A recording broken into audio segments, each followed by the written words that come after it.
Welcome to my YouTube channel Ekakshi MPSC महत्त्वाची कलमे या सिरीजमध्ये आज आपण पुढचा भाग बघणार आहोत, ज्यामध्ये कलम 79, 80 आणि 81 सोबत कसं लक्षात ठेवायचं हे मी सांगणार आहे।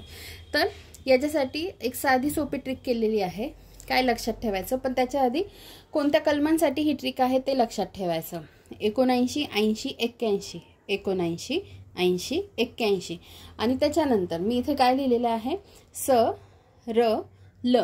आता सरळ हा शब्द हिंदीमध्ये असतो सरळ, आणि मराठीत जर एक शब्द बघितला तर सरळ, सरळ चाल, सरळ हा एक शब्द असतो। मळचा उच्चार हिंदीमध्ये ल केला जातो, बरोबर। तर आपण तो शब्द इथे वापरू शकतो, स र ल, स र ल। तर मग पण त्याच्यासाठी कलम आधी माहिती पाहिजे, कोणत्या कलमासाठी आपण कुठून सुरुवात करतोय। तर मग 79 पासून सुरुवात करतो, हे नीट लक्षात ठेवा। 79, 80, 81, स र ल। स फॉर संसद, र फॉर राज्यसभा आणि ल फॉर लोकसभा, अशा आपण लक्षात ठेवणार आहोत।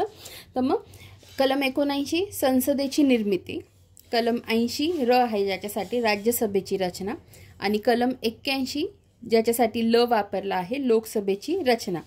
कलम 79 संसदेची निर्मिती, कॉन्स्टिट्यूशन ऑफ पार्लमेंट।